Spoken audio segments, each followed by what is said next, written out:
I would like to say just a few words about these workshops on science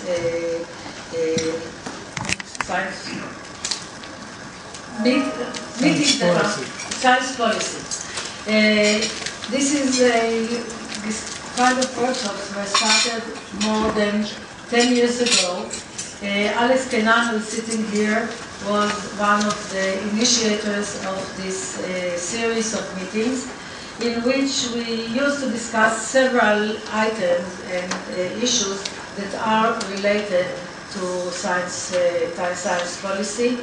This meeting today is devoted to the science and the media, and in this connection I want to let you know that the Academy has held already 2 conferences on this issue, and this year we are going to hold another one.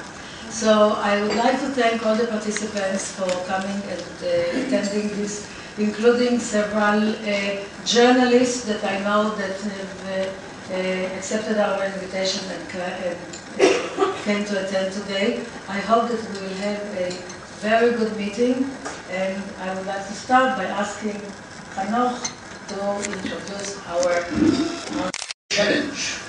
It has to be done systematically. It has to be done intelligently. It has to be done with all the sensitivities and understanding, first, of the importance of science understanding and science awareness in modern society, but also with the understanding that many of the issues at the forefront of science on the scientific agenda are controversial issues and have emotional, ideological, and even political consequences, and to name a few, genetic engineering is one, and evolution, another respect, and cloning, and climate change, and many more. Now, our guest today, Robyn Williams, has been active in this field over the last 35 years. He has been made a Fellow of the Australian Academy of Science, probably the first journalist to be made, to be called to that position.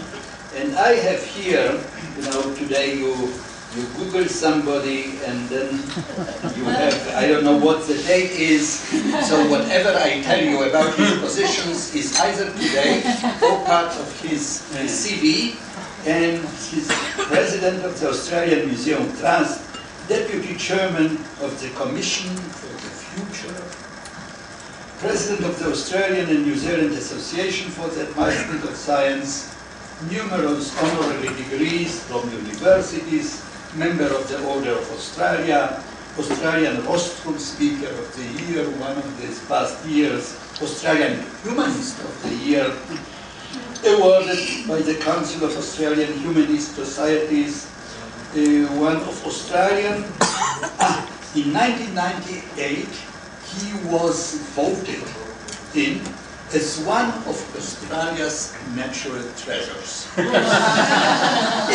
that I believe so, and I'm grateful to the Academy for hosting on this occasion. Thank you. We are more than pleased. Thank you very much. I'm delighted, Madam President, that you are in the chair, because we also have a woman, President of the Australian Academy of Science. Our second, she was the first elected person, Suzanne Corey.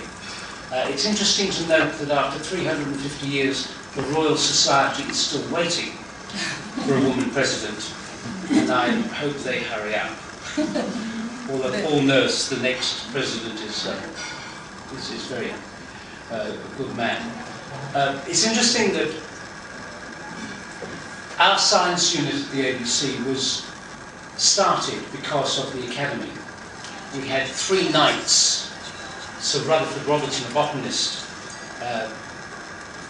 Fred White, who was head of CSIRO, and Robert Darling, who was head of the ABC, said, "We do wonderful science in our country, why isn't it reporting?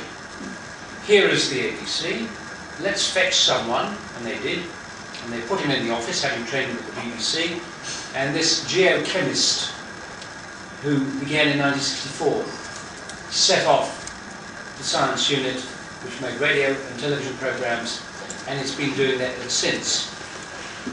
At that time, in the late 60s and the early 70s, the BBC had lots of science, a radio program called Science Now, an astronomy program called Tomorrow's World, called Sky at Night, and also a magazine program on science that had been going for a long time called Tomorrow's World, which is no longer going, and neither is Science Now. Later, David Attenborough, who had invented the BBC second TV network, was offered the job as head of the BBC, and he said no thank you, because he didn't want to go to meetings all day. He wanted instead to do science. But what he had done when head of television was to invent the 13-part series. And you may remember one of the very first was called Civilization, which Kenneth Clark presented. And then, of course, that astounding series called The Scent of Man with Jacob Bronowski. And I always remember that scene in Auschwitz where you pick up the sword, you talk to camera with no notes for 5 minutes. Compelling television. If only they would do that sort of thing today. So you had, when I began in 1972 when I joined the ABC, a kind of flourishing of science media in some countries. When I went to other countries like India and I talked to them about science communication, they said, "You mean education? You mean schools programs?" I said, "No, I mean journalism. I mean finding out something that somebody doesn't want found out." Or something that is going to present big ideas to people. When I began, I remember when I was doing the research on how big the rocket and what they were going to do and what's the difference between selenology and speleology, science of caves and science on the moon and all those various things, I was asked to go into a live studio. And they said, "Well, what are the astronauts doing?" I told them, and they're putting some sort of observatory on the moon and it's covered in gold plate, in gold foil. And they said, "Yes, Robyn, why is it covered in gold foil?" I had no idea. And here I was on live radio. What do I say? And I said, "To stop it corroding." And of course there's no atmosphere on the moon. Because nowadays I'd say, "Look, I'll get back to you, I'll go out and find out something, or we'll ask a listener to phone in," or something like that. But in those days I thought one had to be absolutely omniscient. I've changed now. If you look around the world, there's a tremendous shortage of programs like mine, and the television programs I mentioned before. So this could either be because no one's interested, and we're doing it as a very narrow public service, as we have to, because knights from the Academy say, "We want science programs," at least they did. Or there's something else going on. And it's my opinion that the evidence says something else is happening. So when a story breaks, like the volcanoes in Indonesia, if you like, or something to do with multiple sclerosis in the drug, you will have a list of people who can comment almost instantly, and their quotations are gathered by the Science Media Centre and put available on a website where journalists, mainstream journalists, not science journalists necessarily, can go to get a guide or even to take the quotations. And we've had one in Australia for 5 years, and I'm on the board of that, and it's worked fabulously. The hits are fantastic.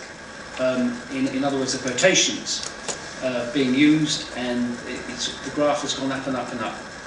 The next thing to do is to look at the way science groups like mine, the units, can be maintained. One of the ways we're doing this is by international connections.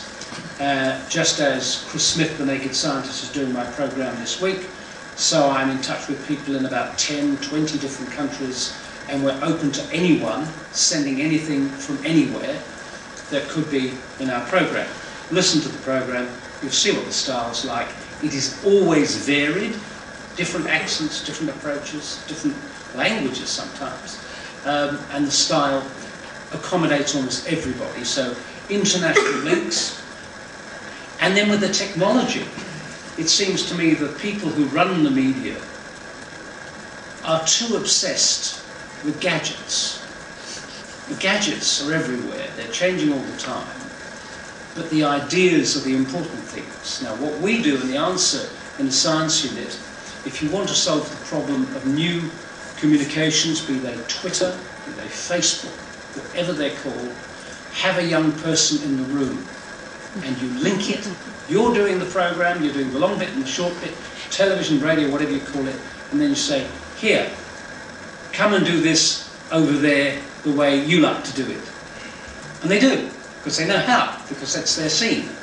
And so we work together, just like we do across countries, across generations. But if you take things separately, by separate media, you just thin everything down, so it's so small, there's hardly any room for any original activity, and everything is kind of spread out.